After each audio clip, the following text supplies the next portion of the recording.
First of all, I would like to extend our profound thanks to Pauline and Godfrey Curtis, whose generous gift made the acquisition of this portrait possible. I also thank the artist Ben Hughes, not just for his technical and representational skills, but for the subtlety and the rapidity with which he got to the measure of his sitter, in terms of my academic and inner preoccupations, as well as my appearance. Everyone who's seen the portrait thinks it a good likeness, and I agree. However, the painting as a whole is neither a simple nor an entirely realistic depiction. And so the purpose of this brief talk is partly to unpack some of the small-scale effects before the canvas goes to be hung at a height where some detail will inevitably be lost. The occasion of having one's portrait painted as a head of house marks the beginning of a goodbye to the college and to the role, and I will step down in September 2021.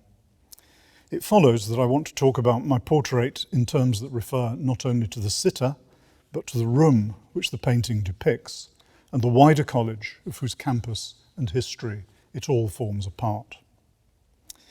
The setting is the principal's office, and some of the items depicted, for example, the fireplace, the table and chairs, are faithfully replicated. Others are present only in outline, such as the seashells on the mantelpiece, a reproduction of a small sculpture by Henri Gaudier-Breschke, a voodoo doll I found in Africa. But there are some more daring transpositions and compositional statements. The pattern of the wallpaper, for example, has been moved to the floor, and what is in reality in the office a mirror has been turned into literally the painting of a painting, specifically a New York street scene by Ben Hughes, which I'm pleased to say the college has also acquired. New York is in many ways the city I know best, and my first academic book was a study of the New York School of Poets, writers such as John Ashbery and Frank O'Hara, who emerged in the years following the Second World War, when New York replaced Paris as the art capital of the world. Both poets had day jobs in the art scene, Ashbery as an art critic, and O'Hara as curator at the new Museum of Modern Art, MoMA. This was at the time when abstract expressionism, exemplified by Jackson Pollock, nicknamed Jack the Dripper, was in its ascendancy, soon to be succeeded by pop artists such as Larry Rivers and then Andy Warhol, and these are all presences in Frank O'Hara's world. Indeed, Warhol wanted very much to paint O'Hara's portrait, though that never happened.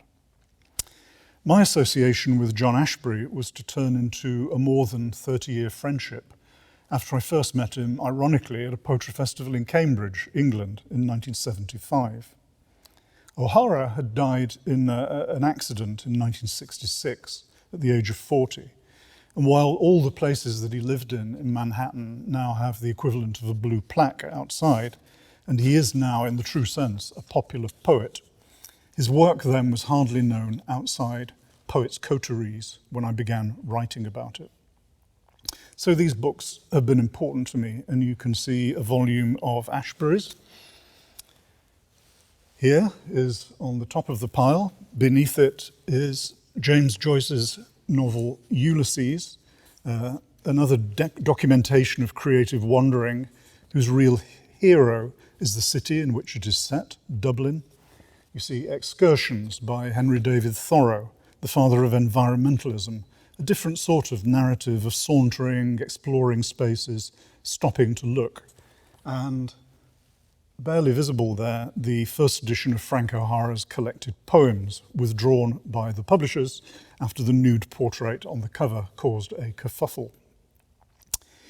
Well, you'll be relieved to know that the possibility of a nude portrait of the Principal of Homerton was not one that Ben Hughes and I ever discussed, though we did share an intention that this picture should depart to some degree from the usual conventions of stately portraiture, as is appropriate to Homerton, as the newest, most experimental, and most progressive of the Cambridge colleges.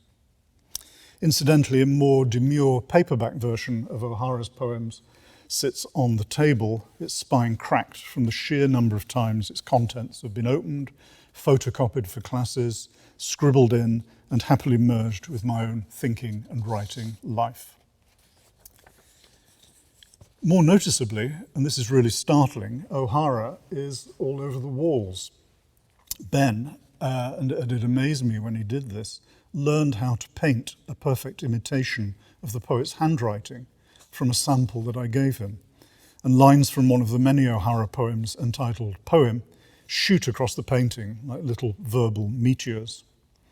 That poem ends, quote, "So many parts of a strange existence, independent but not searching in the night, nor in the morning when the rain has stopped." Lines as satisfying as they are shimmering and elusive. As Principal of Homerton, one thing I could never be was elusive. Visibility and accessibility come with the role. In fact, the one massively important thing which is missing from the portrait, and it had to be missing because of the genre, is people. Everything I do is about interacting with other people, with fellows, with staff, with students. And it was students, in particular the choir of a few years ago, who were responsible for the bottle of wine at the end of the mantelpiece, highlighted by Ben in his painting. And while I don't quite agree with Lord Byron that the best of life is but intoxication, I do like a glass of red. And I like the convivial, sociable side of college life, which is shared at high table. I love jazz in the bar, which follows our formal dinners. And I would often chat with the choir there, as they often have a parallel jazz life, singing in the choir and playing in the bar. And it was they who created this. It was a real bottle of wine, clearly.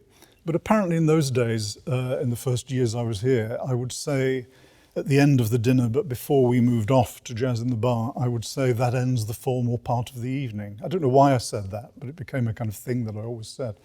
So they faked a label here with a picture of Homerton. They call the wine Geoff's Choice, perfect for the formal part of the evening, Trumpington Vineyard. And for some reason, with a little picture of me on the back, they've got a quote from Sir Elton John. "Seems to me you've lived your life like a candle in the wind." I don't know quite what that was all about, but the important thing to stress is that all of it is to do with interacting with others, with the students, with fellows, with the college community. And in fact, although Homerton is a discrete and distinct institution, everything the college does is about interaction, collaboration, partnerships. Homerton has partnered with research institutes, property developers, conference guests, our sister college in Oxford, Harris Manchester, our own university's faculties, and indeed the university itself has this same duality built into it as the etymological roots of the uni part one and the versity part many show with an obvious clarity. My New York poet, Frank O'Hara, had his portrait painted several times, and the one he liked best was a portrait by Alfred Leslie, in which his facial features had been deliberately blurred to the point of erasure. While Ben Hughes has achieved a good likeness of his sitter, that sitter would be nothing, would himself be a featureless blank, without the partners, colleagues, students and visitors which his office is there to welcome. We are an outgoing and an inclusive college, and as I myself outgo, I will look forward immediately to coming back in order to hear about what new adventures, collaborations and ideas have succeeded my privileged and my very, very happy time here. Happiness, wrote Frank O'Hara, the least and best of human attainments. Thank you.